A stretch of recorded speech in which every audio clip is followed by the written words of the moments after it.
The Film Talk is brought to you by you, folks who listen and help out. Just go to patreon.com/the Film Talk for details. And now, on with the show.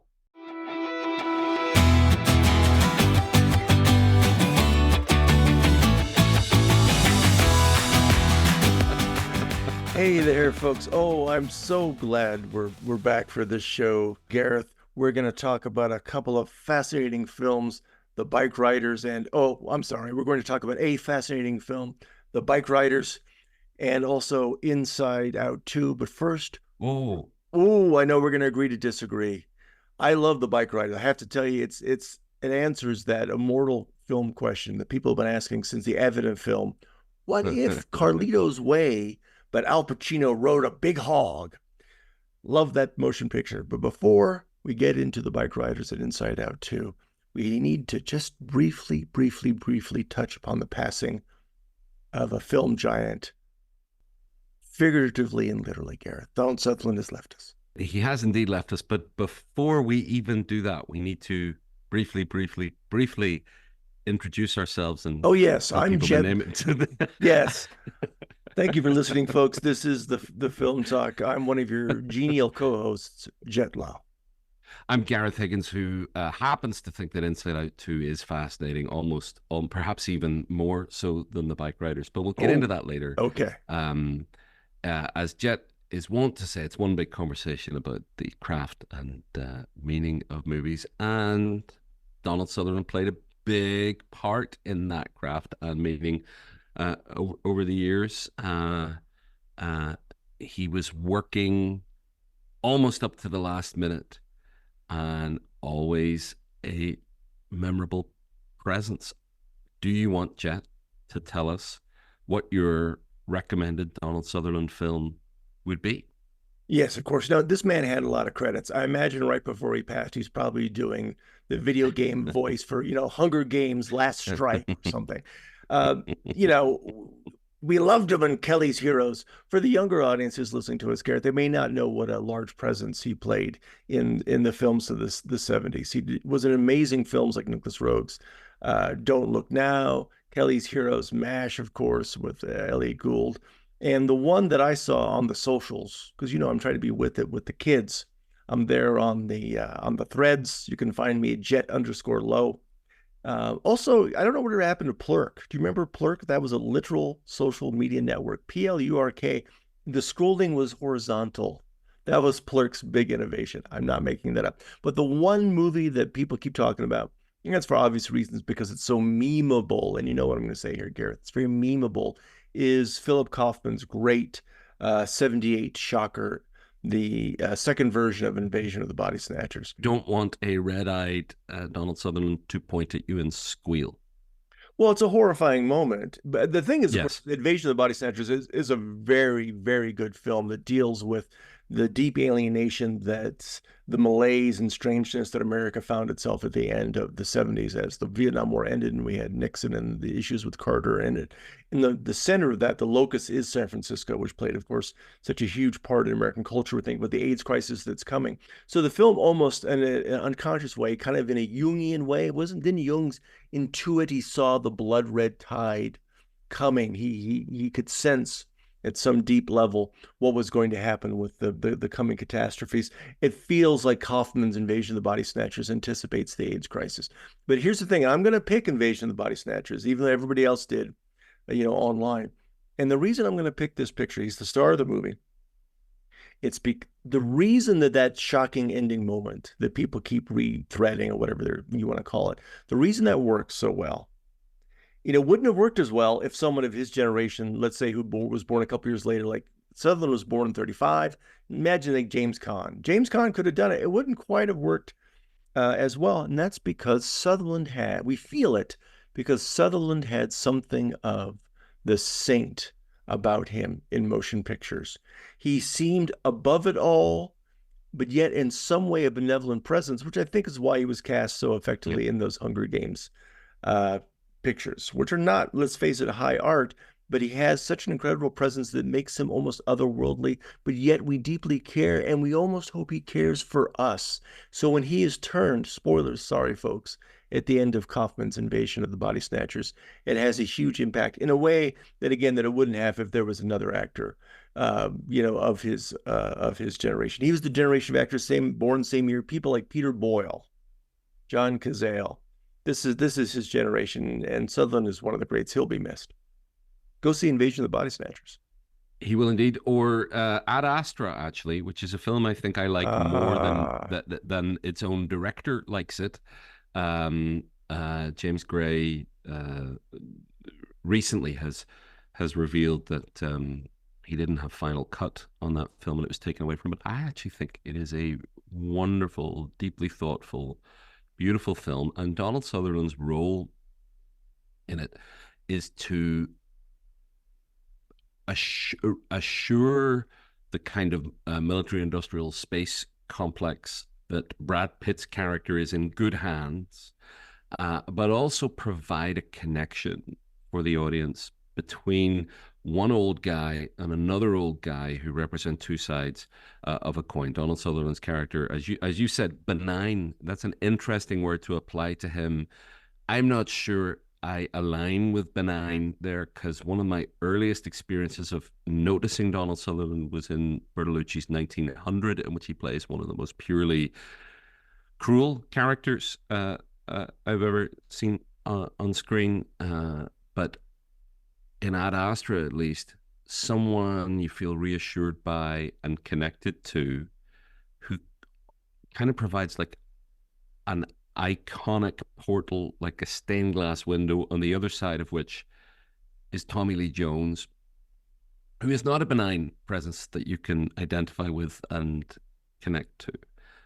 So that's my Donald Sutherland recommendation, Ad Astra, or of course JFK, another film in which he plays a small role that anchors the film. And there's I'm just looking at his filmography here. The fact that he did Ordinary People and Eye of the Needle, which almost rhyme with each other in the same 12-month period, and the characters he plays in both those films couldn't be more different from each other. I don't think it's always the case that just because you have a diverse filmography that makes you a good actor, but you can if you compare his psychopathic Nazi, spoiler alert, sorry, in Ordinary People. Who thought? It's a remake of Orson Welles' The Stranger. That's a deep cut, folks. With his depressed father in Ordinary People. This is a great actor. He will be missed. A great actor. I'm so glad that we had the opportunity to watch him and to see him at work. Talking about people working, riding their or don't. Do these bums have jobs? Which bums? Let's talk about the Bikeriders. The Bikeriders. By Jeff Nichols, who's done Mud and Take Shelter. I think films that I know you love the Take Shelter. Oh, I do love Take Shelter, and I loved Mud at the time, perhaps less so now. But I'm a huge advocate of Take Shelter, a film that truly understands the relationship between trauma and paranoia, and how once you pass through an experience of fear-induced crisis, it can, in some cases, make you exactly the person who we need to have around when a real crisis takes place. It's a wonderful film. You want to tell the folks just what is The Bikeriders? The Bikeriders is a film based on Danny Lyon's photo book that was created between 1965 and 1973, an iconic book in those circles. Jett, I believe you even have a copy of the book that Mr. Lyon himself might have touched. And Jeff Nichols took the imagery in this book and some of the stories and wove it into the story of a Illinois-based biker club on the way to becoming a biker gang led by the multiply brow-furrowed Tom Hardy, with the James Dean-alike Austin Butler, and the I'll see absolutely everything she's in because she's an absolutely extraordinary actor, Jodie Comer, and they ride around on their bikes, and they are a community, and they get angry, and all kinds of stuff happens. And I believe we have a clip. We do have a clip. The aforementioned Austin Butler's wife, Kathy, does not want him to ride his motorcycle anymore after he's had a terrible altercation, and he's pretty beat up. Let's listen in. I don't want you riding. Yeah, it scares me, especially this soon after surgery. I don't like it. You don't like it? Oh, I get worried.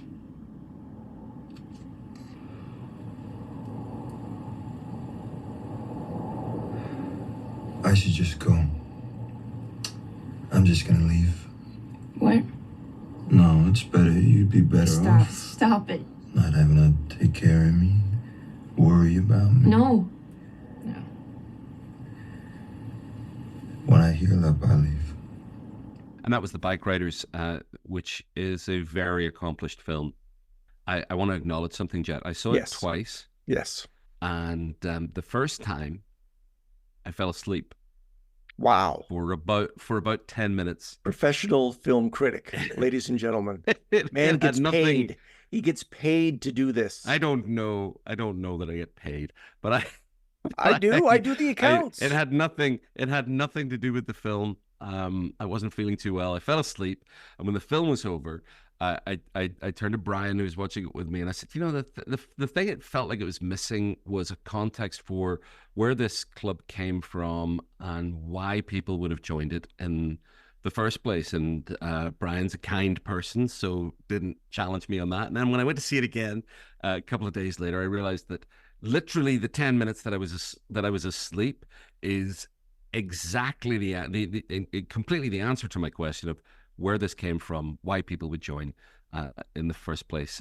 The only thing that I thought it was missing first time around. I think this is a wonderful film about how people fill the emptiness inside, and how men, cisgender men, in many of the cultures that you and I would share, kind of culture that we come from, don't know how to express their emotions, and frankly can't tell the difference between strength and aggression. Everything in this film, in its parts, feels real and authentic to me, with one exception, and that is that Austin Butler's character actually felt more like almost a hologram of a 50s movie star, because he's so good looking. And yes, I want to talk about this in relation to the photo book too, which is really interesting. Doesn't feel like he didn't feel like a real. I mean, I actually think he's a tremendous actor, and it's hard for me. It's hard for me to know. I almost wanting to take him down a peg or two because he's so good, or he just unbalances the film because he doesn't feel like he belongs in that setup. Do you know what? I bet you that film critics in the 1950s had the exact same response to Paul Newman. Because when I was watching this film, I was thinking, oh my goodness, this must have been what it felt like to watch a young Paul Newman just right after The Robe, and as he was getting more and more famous, because he's a fantastic actor and he is an astonishing looking person. And again, I want to talk about his looks in relation to the film and to the photo book. I want to talk about the photo book in some detail later, but please continue. Well, I mean, and there's Jeff Nichols was quoted, I was reading something earlier this week, saying that when he met with Austin Butler, he had this feeling of, oh my goodness, I'm talking to a movie star.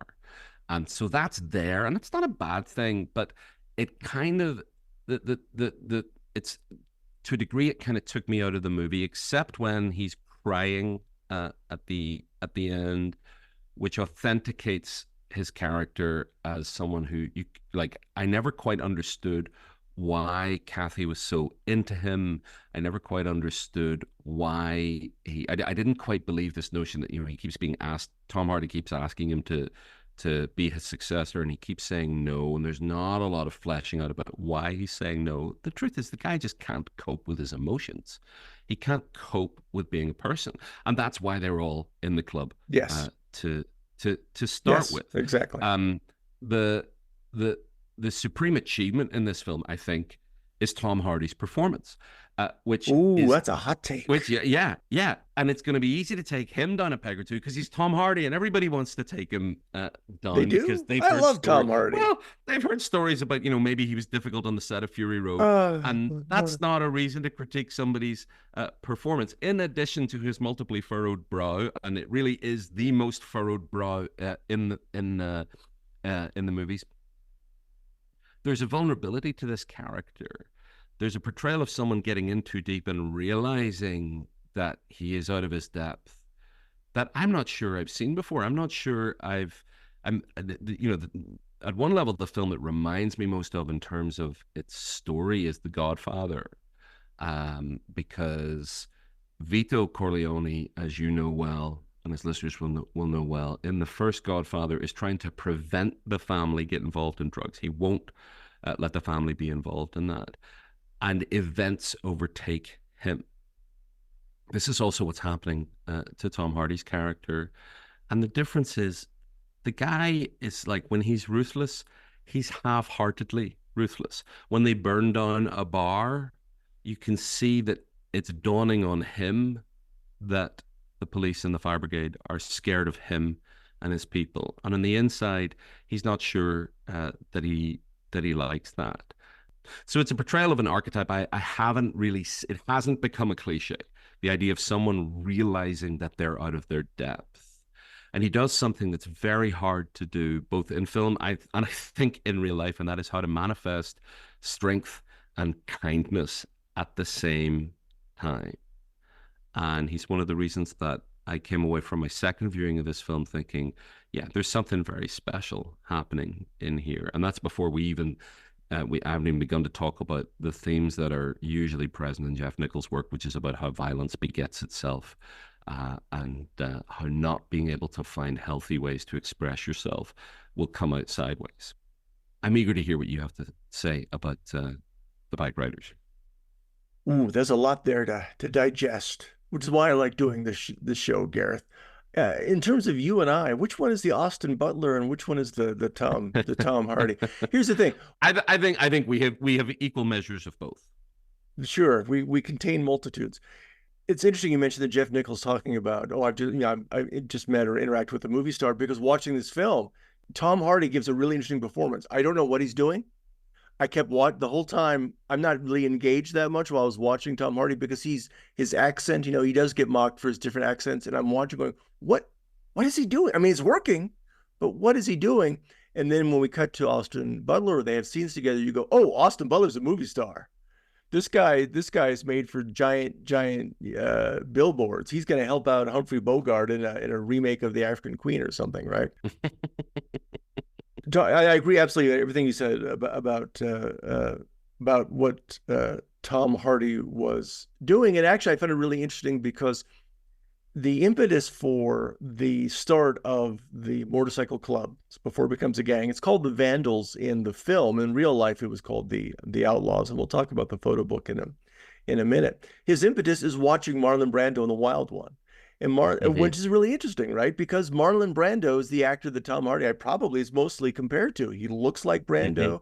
His mannerisms, his strange decisions, which often work, are very Brando-esque. We think about Brando probably being really bored a lot of the time, so he's got to do some wacky stuff to keep himself engaged. And that's what I felt with like Tom Hardy. He's got to keep himself interested, otherwise, he's going to be bored out of his mind. And in the Bikeriders, he decides to form the club. He's inspired by watching Marlon Brando, The Wild One, which is this bizarre fantasia, complete baloney of Marlon Brando in a motorcycle jacket. You don't believe for a second. The opening of The Wild Ones is, him behind a process screen. That's where they projected the screen, of a road, and he's riding on a motorcycle that is clearly being shaken, by a 7-year-old stagehand. We just can't see the guy's hand. It's total artifice. And so I think that's really interesting to think of Tom Hardy in that context. And what's odd about Hardy in relation to the rest of the film is he's doing his own thing, is the performances of everybody else in the film. We'll parcel out Austin Butler for a second. Parcel him out. We've got a cavalcade of actors, right? Of amazing character actors. I want to tell you right now, I'm calling it right now. Boyd Holbrook is the new Emmet Walsh. We did talk about Indiana Jones on Dial of Destiny. Boyd Holbrook only has a few lines and he burns up the screen. Here he plays a guy called Cal, and he looks just like the Cal in the photo book, and he is fantastic. Everybody's fantastic in this film. But here's the thing. When you mentioned the photo book, if people don't have I do have a copy of the book, but I had to get it on loan from the Fine Arts Collection over at the University of New Mexico, which I'm a part. And it was a copy that Danny Lyon gave to UNM. So it's, it says that, this is from Danny Lyon. Here you go. The book is only half photographs. The other half of the book is transcripts, raw transcripts. There's no paragraph breaks of the people that are photographed just talking. And the thing about the Bikeriders, and one of the reasons it has the effect that it does, dear listeners, is that when the film starts and you have this narration from a character called Kathy, it is so raw and so real, you realize this has to be real life. This is not just kind of a version. We're going to kind of turn it around a little, polish it a little bit. These are the literal words. They are identical to the photo book. So when I watch, I'm familiar with the book. When I sit down in the theater, I'm like, wait a minute, these are the identical words. And Jodie Comer does the accent. She tones it down a little bit because the accents are pretty thick. You can listen to the recordings. If you go to Danny Lyon, just do a search for Danny Lyon blog. He's about 80 years old now. He's still out there photographing and doing stuff. Very influential, very, very well-known photographer. The man's got 2 Guggenheim fellowships, not just 1, but 2. And you can hear the recordings of these actors, and you can, it's verbatim, the words and also the way that they're saying it. So this film has a really interesting provenance, right? So it's not just inspired by the photos that Danny Lyon took. It's literally using the stories. And then it takes those stories and then it tries to create a narrative. And I say try because when I first saw the film, that's the thing that wasn't working for me. Is how do you have this these amazing verisimilitude, as Richard Donner would say, talking about Superman, right? He put up a famous picture of Superman, said verisimilitude, we can try to make it real. And then yet we have I mentioned Carlito's Way at the top of the show. We have this very conventional plot that we're familiar with from Goodfellas, like, oh, everything was fun and then drugs got involved and things got commercialized and things went to crap. Or Carlito's Way, there's a young guy played by, was it John Leguizamo? Is that John Leguizamo, yeah. Who, when you see him, you go, oh, he's going to shoot Al Pacino. So when the character, there's a young man who wants to be a biker in this film, and as soon as you see him, you go, oh, God, oh, no, Tom Hardy's going to get Carlito'd away. And he does. Did you say Tom Hardy's going to get Carlito'd away? Yes. That's why we get paid, is for things like that, Gareth. That and professional film critic. Professional film critic. But here's the thing. When I left the theater, the film kept growing on me, growing on me, because now that you know the structure of the film, you know this, the basics. Oh, again, the 2 classical things. Yeah. The young usurper is going to kill the king, and also things will go from a bright, shining community, and then it gets corrupted.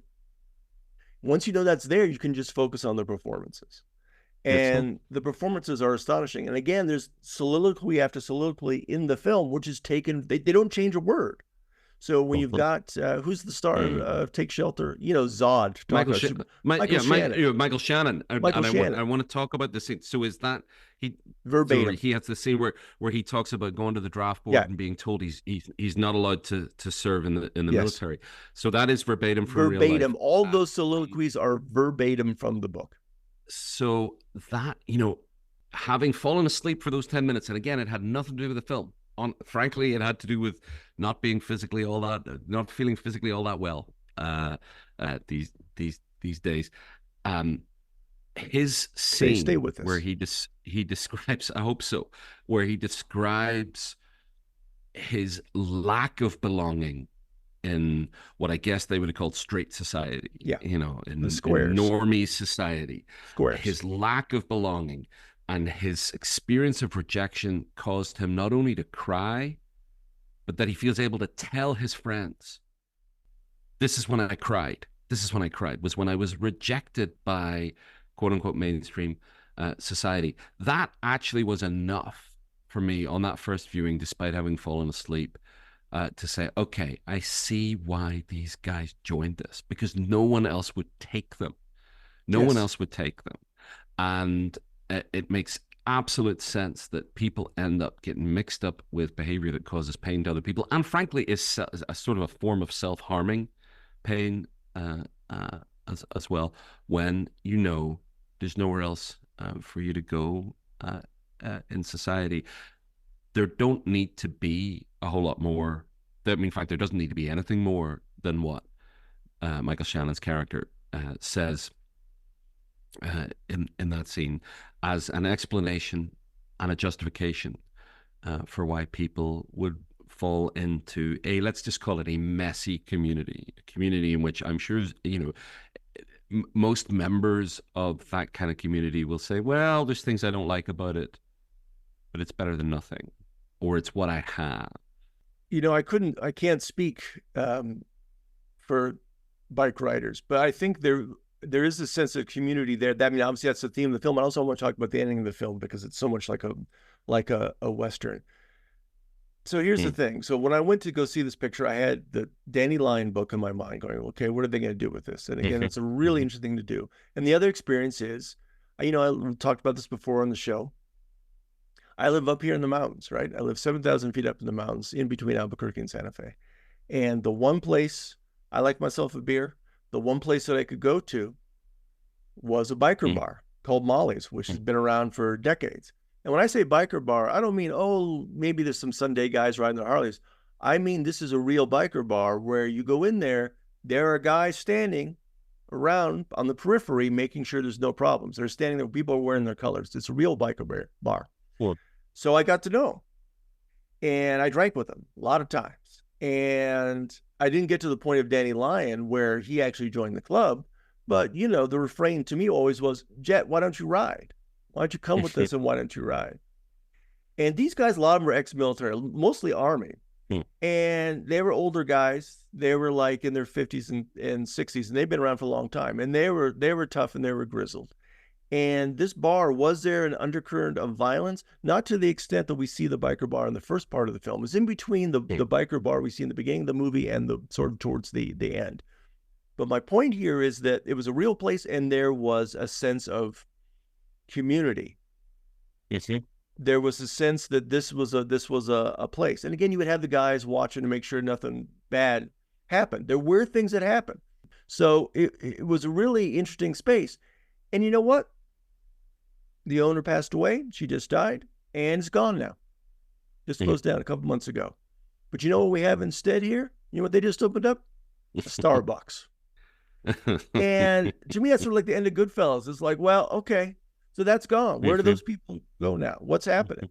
And let's be clear. I stopped going there at night last year because we have a big gathering. It's a big gathering of bikers every year in a place called Red River, a little farther up north than where I live.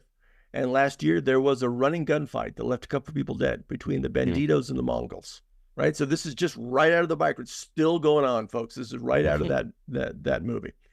And after that, I'm like, I'm not going to go to Tamales at night because some might kick off. But it's gone now. So what do we have? Do they have community, and how do they find it? That's my question for you. And that's my story. Also, I would say one thing, and I feel bad about this. I was so happy to see, because he's had problems. You know, child actors have problems, dear listeners. Big success with Terminator 2, but he's fallen into hard times. I was so happy to see Edward Furlong in the Bikeriders. The whole time I'm going, hey, look, it's Edward Furlong. He's great playing a character called Funny Sonny. Only to wait in the end credits. It looked like Edward Furlong. It's not. It's what's his name from the Walking Dead. But to me, he'll always be Eddie Furlong. Eddie Furlong. Also, again, this film is packed with great cameos. What about the bartender? The bartender, this bar gets burned down. I'm like, wait a minute. Is that singer-songwriter Will Oldham? Yes, it is. Will Oldham. Yeah. This question of community and what generates community, it drives, it's a driving passion of mine. I grew up in a society where there were people who sorted themselves into communities oriented against other people. And there's a line between a biker club and a biker gang And there's a line Yes. between a biker gang and a paramilitary organization that's politically motivated to achieve political change or to feel like they're defending their community. I'm wondering, like, where have you found community in your life, and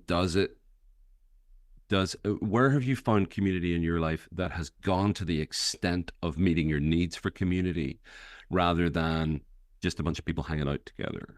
I mean, the first scene of this film, or it's actually it's kind of the second scene of the film, that Benny, Austin Butler's character, refuses to take his jacket off in a bar because it's got the insignia that identifies him with the club, and he says, you'd have to kill me to get this off me. And yes, there's an arrogant kind of toxic masculine swagger to that, but there's also these are the people I will die for, and they're the people who'll die for me. I think most people haven't experienced community that goes to that extent. Well, there's two things there. One, he's kind of a screw up. He's not kind of. Kathy's literally told at the start of the film, don't date this guy. He keeps crashing his motorcycle. He keeps crashing his motorcycle. So he may have just wanted to get into a fight, because there can be a masculine urge that cannot be satiated, let's say, by sexual congress or by making art. And it's the desire for violence or something to overcome through violence. I don't know if you've ever experienced that, but I have. I have deliberately put myself in positions of danger that when I was younger, I don't do it now, because I'm more responsible. I'm more like Benny after he's settled down with Kathy, which I want to talk about too. We wrap up here about the end of the film. So I'm not sure that Benny was necessarily behaving in a very rational manner. Also, it's interesting too, because they talk about, and this is in the photo book, it's mentioned in the film, these guys want to congregate together, but they're also very scared. They would not wear their colors. It said explicitly, a lot of these guys don't wear their colors when they're alone. When they're on their own. Because they'll get into trouble, right? So there's that fear of being alone that the film touches on. In terms of community, I'm going to say something, and this is true, and you're going to think, oh, you're just saying it for the show. When we did this film talk, we started it, 16 years ago, something like that? 18 years ago. 18 years ago, I felt a sense of community with you talking about the movies, and also with the fans. Now we don't have that many fans right now because we've just rebooted the show, and I think probably most people don't even know that we're back. But I enjoy talking with you about the movies. But at the height of our show years ago, I had a huge interaction with the fans and the listeners. Maybe is a better way to put it. And for me, that really formed a sense of community. I've always been kind of a loner all my life, and this is it did certainly create a sense of community, because I was kind of like Benny at one point. I remember when I was like that age, early 20s, being up in this lawyer I knew, if we want to talk about that, he would call the bar, he would call it a cut and shoot. This is up in Taos County, northern New Mexico. Cut and shoot, bad things happen. And I went into this bar, and I'm drinking tequila shots. And it's a rough place. And the place is known for the fights between the local Hispanic community and the folks that were coming up from Mexico, who couldn't stand each other at that time, in that bar anyway. And I was wondering I'm only a white guy, right? I'm wondering, why is nobody trying to pick a fight with me? Why is no one trying to kick my ass? And then I caught a glimpse of myself in the mirror behind the bar. And this guy, I was a lot heavier then. I was probably like, I don't know, 250, 6'2", 250, with this huge leather jacket on, drinking 2 shots of tequila. And I thought, holy crap, that guy looks like he wants to kill somebody. So the answer here, kids, is don't drink alone at bars trying to get into a fight. Don't be like Benny. Hey, can I just say one thing about the Bikeriders before we move on to Inside Out 2? This is a long show. No. Okay, No, not yet. Not yet. Not Okay. Yet. Oh Lord. You're making me you're making me examine my inner demons. You said it. I think you said a really interesting thing when you said, I don't know if you've ever experienced this, and the voice inside me immediately went, well, I don't know. But then where I went to next was, because I grew up in the north of Ireland, and the story of the north of Ireland that was told most loudly when I was a child and a teenager was that we were a violent society, that we were at war with each other, that we were in deep civil conflict. And that was true. Of course, it was true. And the violence of our civil conflict came into my family, came into my house, Yes. came into my parents' lives in profound ways that 26 years after the peace agreement still has a legacy in their lives and in the lives of their generation and my generation. I mean, I'm 49, so I was 19 when the ceasefires happened. And yes, I did not live on a street where there was active shooting going on in a way that a good number of people here experienced. But I grew up in a society in which political hatred, or at least political aggression, politically motivated aggression, was the story that we were telling. And I don't know what motivated me to get involved in peace building in the small ways that I've been involved in it. I know the mechanism that led me into it. I don't know what the motivation behind me doing it was. Okay. This is the age-old nature and nurture thing. I don't know if I'm just a more peaceable person or if I'm more scared of violence, but I think that might be too shallow and be an analysis, and I may be doing myself a disservice. My mother took me to see Gandhi, Richard Attenborough's Gandhi, when I was 8 years old. I asked her recently, why did you do that? Like, that's a strange film to take an 8-year-old to see. She just loved that sexy Benny Kingsley. Ben Kingsley. That guy's gonna go far. And listen, and what she hold said on. to Can I me just was, say I watched? yes, wait, yes. Hold on. I just saw Ben Kingsley in a film that I had never seen before. Yes. I don't think. Sir Ben. Species. Yes. A Bad film. things happened here. Something bad happened here. Yes. You know exactly. They go into a train compartment in which a body is sprayed, torn up, and Forrest Whitaker pops in and goes, because he's got empathic powers. He's psychic. Yes. He's psychic, and he goes, bad things happen here. What? I know. Okay. I know. Ben Kingsley's American accent is up there with Tom Hardy. Species. Alfred Molina is in it. Why? Right. I don't know. Thank you for that. Thank you for that tangent. We're never going to get to Inside Out 2. Why did you take me to see Gandhi? And she said, I thought it was important for you to know what a great man he was and the things that he did. And, I then fell in among mentors who kind of recruited me into active nonviolence and peace building here. So I've always carried this story that I don't know what motivated me. Maybe it's just I'm scared of violence, or I have a more calm, gentle demeanor. I do think that it does a disservice to active nonviolence to suggest it only appeals to gentler people, because sometimes active nonviolence is harder. In fact, it's often harder than active aggression. It's harder to do painstaking work of negotiation and trying to arrive at some compromise.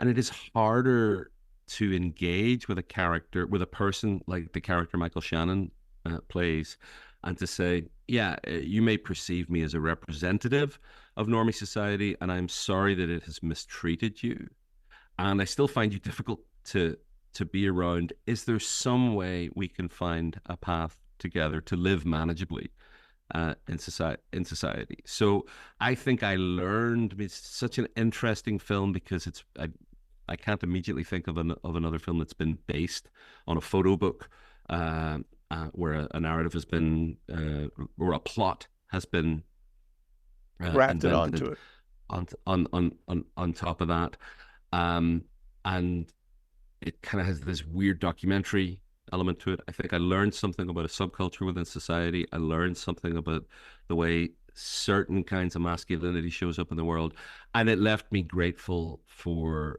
the communities that I've been invited to be a part of. And it would be remiss to not mention that there are communities out there that do appeal to guys and manage to help them express whatever latent aggression might be in there in a way that doesn't harm other people.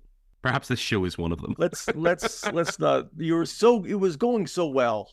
We don't need to over egg it. Unfortunately, hopefully the message of the film is not that males in community, by their very nature, descend into violence and criminality. I hope that's not the. And this is interesting because the meaning of the film at the end could have been changed. Can you think of another film? I was racking my brains that could be changed so much by cutting away a few frames earlier, because the end of the film is the classic Western. What's one of the classic Western stories, dear listener? It's the lone male, the cowboy. The West is untamed, and then the male must settle down. He must get into a community. He must commune with a woman, or the woman will help tame. Think about Once Upon a Time in the West by Sergio Leone. So that's what we have here at the end of the Bikeriders. Benny is no longer part of a club or a gang. He's settled with his wife, and his wife says we're happy, but we don't know in the audience, are they really? Yeah. And they cut to Benny, and he looks up, off, not looking at Kathy. And if the film had ended there, we would say he still wishes he were out there on the road. But instead, it holds the shot a few seconds longer, and we see his eyes turn, and he smiles, which says that he has settled down. Society is being made whole. The West is being tamed. Are you disagreeing with me on this one, Gareth? Well, this is interesting. I really think the ending is ambiguous. It's an incredibly complex ending because she is framed as looking down on him, right? Yes. And yeah, maybe that's actually what's happening. She's looking out the window of her house, looking down on her husband. She's also slightly bigger, or my memory is she's slightly bigger in the frame, and so there's something going on there about, like, has she actually influenced him in a way that he's not happy with. He looks up and he smiles at her. He's bored out of his mind by, is it his cousin or his colleague, the other mechanic? He's bored out of his mind by the conversation that's going on there, and he hears the revving of a bike in his mind. Sorry to interrupt you there, Gareth. I've got 3 more things I want to talk about. Just mention briefly about the Bikeriders. 1, 2, 3. One briefly for each of the 3 things. Damon Harriman. This is the man who has played Charles Manson, not just once, but twice in 2 great projects. Once Upon a Time in Hollywood and Mindhunter. He's great as Brucey. I'm glad to see he's got range, and he's not just, Manson. Who was it? Was it Michael Sheen, the British actor? He's like always basically playing a version of Tony Blair. Didn't he play like Tony Blair in 4 or 5 a number of times projects? Number of times. He's a great actor, though. Have you seen his Jesus film, his Jesus play, The Passion Let's play? move on. I've got 2 other things. Okay. Please let Emery Cohen be one of them. It is not. Number 2. You asked, I think earlier, am I incorrect here, about why would Kathy go out with Benny? What is the attraction? And she says, I'm thinking about it while we're talking. She says he's a good-looking guy. And here's the thing. He's an amazingly looking person. Austin Butler is this movie star. So, of course, she has this attraction to him. In The Bikeriders, the photo book by Danny Lyon, there's 2 photos of Benny. We see his face in neither one of them. One, his head is in his hands. We just see his hair. And the other one is from behind. And yet Austin Butler completely captures the feeling that we have in those 2 photos. And so that's great. So we are ourselves allowed to imagine Benny in the photo book as someone that looks like Austin Butler, which I think is fantastic. Here's the last thing. People say nobody wants to go to the movies anymore. While we've been recording the show, dear listeners, just now, I see popping up, The Bikeriders available on streaming in 1 week's time. Yes, that's right. It's available in a few days. They really gave it a chance to shine in the cinema. We'll do a show about all that business about going to the movie at some other point. Do want to mention Emery Cohen, who plays Cockroach, and as you had with Norman Reedus, halfway through the film I realized that's Emery Cohen from Brooklyn, from the OA. Great young actor, playing a character who is introduced bluntly and actually ends up with a lot of kind of, it's not tragic nuance if it doesn't end tragically. It didn't end tragically for Cockroach, but he's one of the best things in the movie. Emery Cohen. Shout out to Cockroach. Shout out to Cockroach. I think we both liked the Bikeriders. I don't think we both liked Inside Out 2. Well, let's get right into it. I don't think I'm in the target demo for Inside Out 2, though I thought perhaps I was. Inside Out 2, Gareth, for the kids out there who are not familiar with the Inside Out franchise, the world building, the TV shows, the characters. Yes. Inside Out, very influential film. What is Inside Out 2? Inside Out 2 is the sequel to 2015's Inside Out, a film that takes place mostly inside the mind of a girl who's 11 years old in the first film, 13 years old, and this one, a girl called Riley, and her basic primary emotions are coming to life, and we're seeing how they interact with each other. And the pivot point of the premise of this sequel is that new emotions are emerging, and Yes. oh goodness, what will happen when anxiety and anger, or when ennui and joy mix it up a little bit. And I believe we have a clip. We have a clip. Here are heroes from the first film, not all voiced by the same people, but whatever. It's a cartoon. Here our heroes from the first film encounter the new emotion brought about by puberty, anxiety, played by Maya Hawke. Let's listen in. Orange? Who made the console orange? Do I look orange? I didn't touch Orange is not my color. Not me.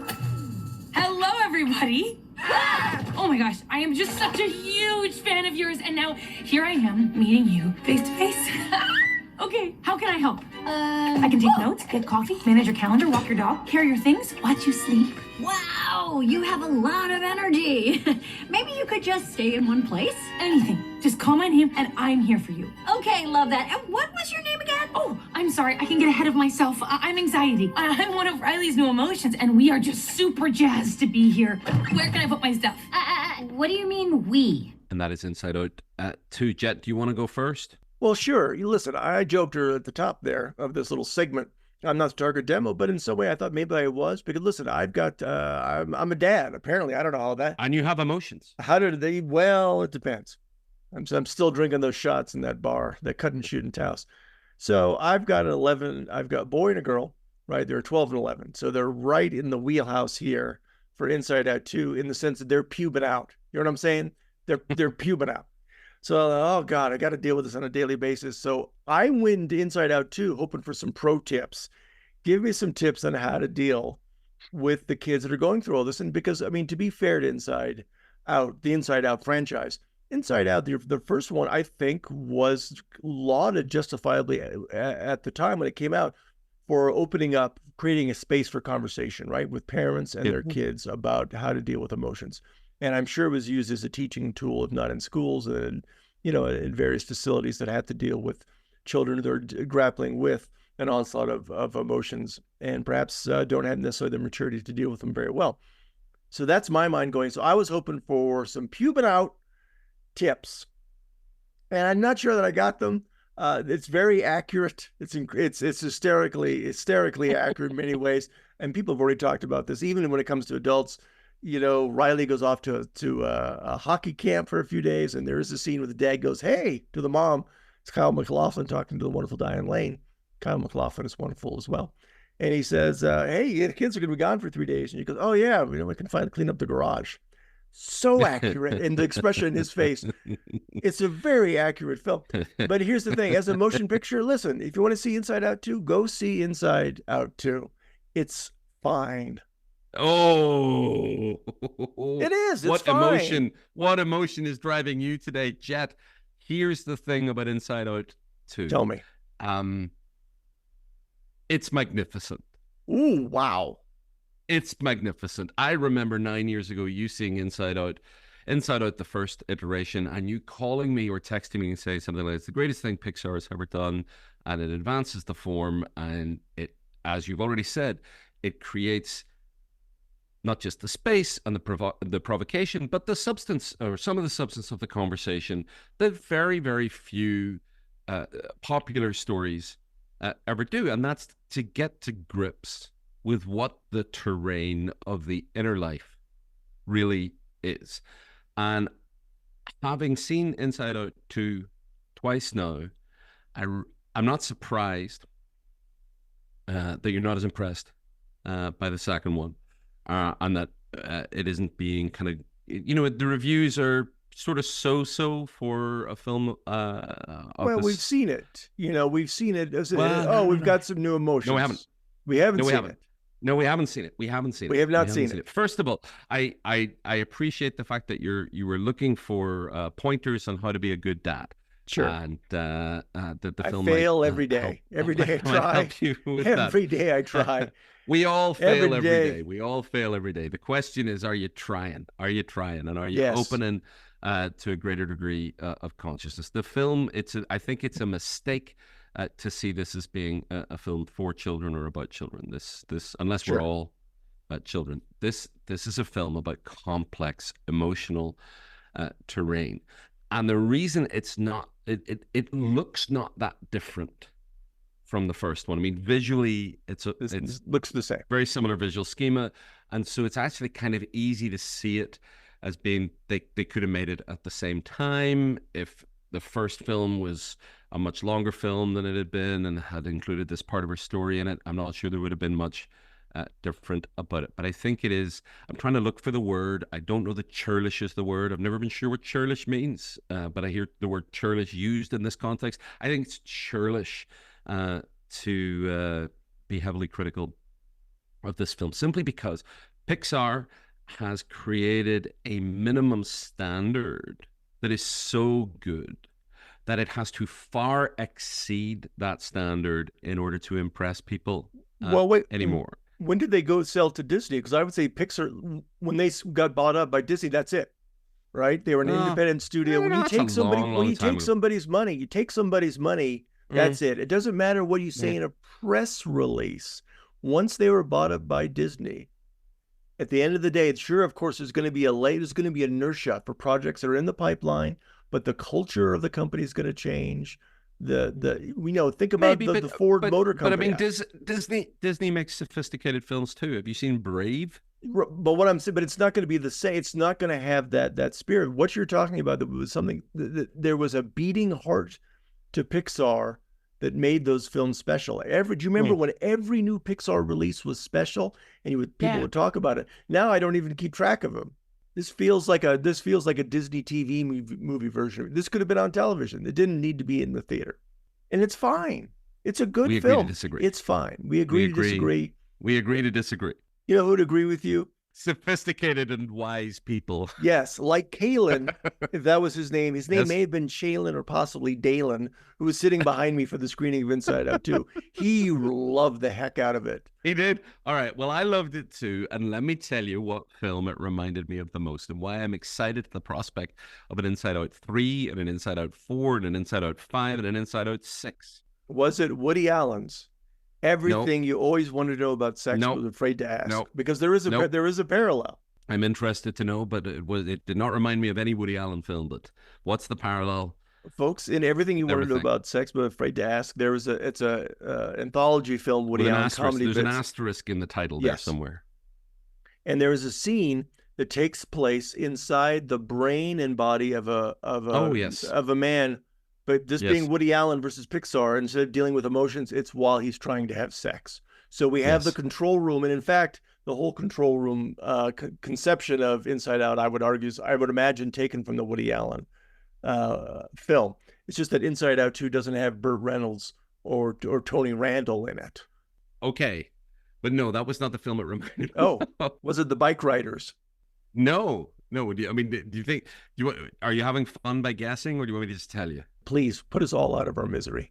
Since 1964, the Up series of films has documented the lives of 14 people since the age of 7. And it's one of the great achievements of cinema. It was Michael Apted actually did not direct the first episode, if I'm remembering, and then they've revisited every 7 years. Michael Apted did all of those until the last one, of course. Michael Apted sadly died a couple of years ago, and it's unclear whether they're going to be making another episode. The characters, as it were, in that series of documentaries are all 67 years old, and it's an extremely important document. If it was being made today, if it was being started today, it'd be more racially diverse, there'd be more gender diversity, there'd be more socioeconomic diversity in it. But what we have is now for basically 60 years, we've been following the external development and some kind of psychological development of these 14 people. I want Inside Out to do that. The fact that she's 13, Riley's 13 in this film, she was 11 in the last one. I want to see 20-year-old Riley. I want to see 45-year-old Riley. I want to see the tracing of the development of emotional terrain and the motive, the way this film depicts that. Of course, it's not. I don't think I have little people in my brain rattling around in a control room. But if we've learned anything, you've never taken DMT, then, my friend. How are those machine elves doing?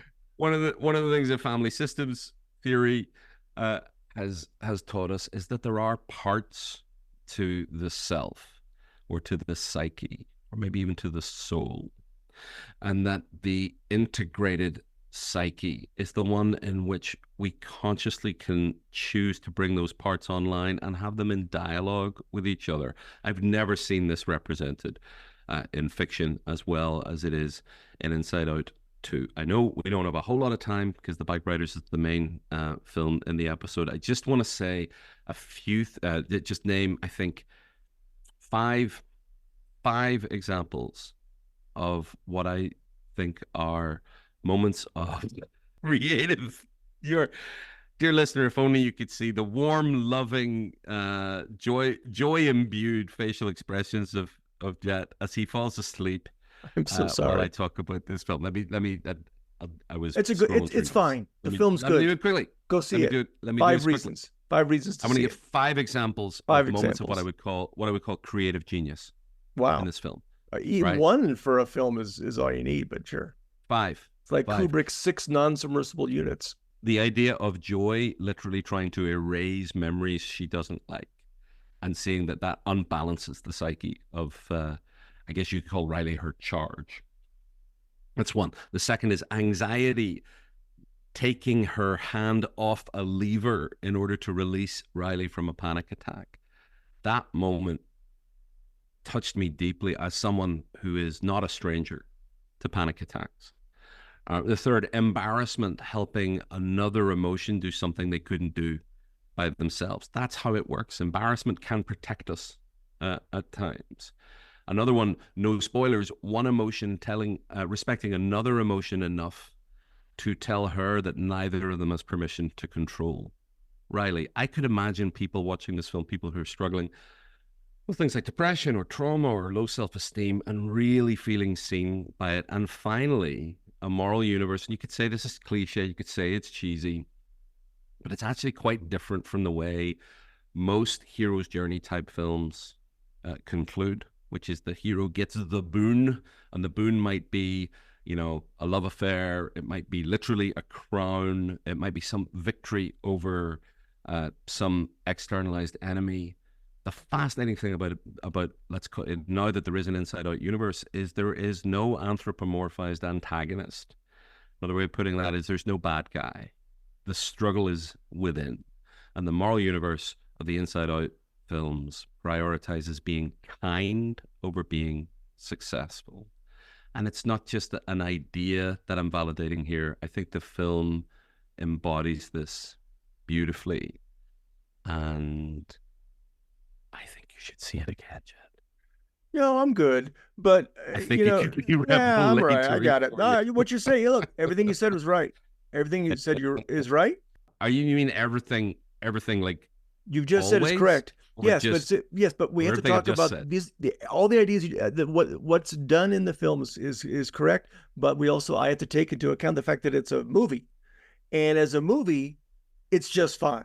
Those ideas are there, and perhaps it's the absence of novelty. Maybe this is one of the films where it makes the previous film worse, because now the novelty's gone. Maybe I went back and looked at Inside Out, which I loved. Now I'm thinking, maybe it's just fine. Well, it's a good film, folks. Go see it. There is the anxiety. There's an amazing. Don't enjoy it under any circumstances. Look, there's the great moment when anxiety is at her apotheosis. Is that a word? Apotheosis. What? I've always thought it was pronounced apotheosis. The penultimate scene of Taxi Driver. I remember, I can pinpoint in my memory the very first time I read the word apotheosis. Apotheosis. Yes, Kaylin. Apotheosis. Yes. When she is phasing in and out of existence, that is a great science fiction moment that is up there with the attack of the unconscious monster from the id and Forbidden Planet, and the merging of two beings in Star Trek, the motion picture, very underrated movie. So that to me was a really extraordinary moment. That was the only moment that really transcended the form to become, I would say, great cinema. There's lots of great stuff, all through it. I loved Lance / Blade. Very odd to me it didn't come back at the end. We were kind of expecting that. It's fine. Go see it. You got to watch something. If you have to, look, if you're in a feeling where I got to watch something, somebody give me something to watch, and the Bikeriders is not streaming for another 15 minutes, even though it's just out in the cinema. I guess you could do worse at Inside Out too. So that, if the Film Talk still exists when Inside Out 3 is made, I'll want to revisit this, because I do think you're right. It doesn't change enough. It doesn't, I don't know what the right word is. I remember we've talked about this before, that when Steven Spielberg was making The Lost World, the first Jurassic Park sequel, he said that the rule with a sequel is that the audience is saying, I want you to do something completely different, and don't you dare change a thing. Exactly. And maybe not enough different in Inside Out 2. If they're going to trace the psychological development of Riley into the future, I'm going to want to see something more about the soul and not just her mind. I'm going to want to see something a lot more about kind of the social reality of how Riley is not just relating to people as individuals, but the systems of the world. And the third thing is, frankly, what we call politics. And politics is a whole lot broader than what we usually call politics. That's what would make it. That's why I was thinking about the Up films, because they've always explored the socioeconomic dimensions of the lives of the people in them. I'd really want to see more of that in the future. And perhaps it's a bit much to expect that in a film about a 13-year-old girl. So we'll see. I think we strongly agree to mildly disagree. Before I said, even while you're waiting for the Bikeriders to go see this, go see Up, the 7 Up, or wherever they're 16 Up, 14, whatever. Yeah. Go do that. Go do that, folks. Unless again you got a Kaylin at home that is having a slumber party with Chaylin and Waylon, and they want to see something. Wasn't there a band? Wasn't there a band with Kaylin, Chaylin, and Waylon?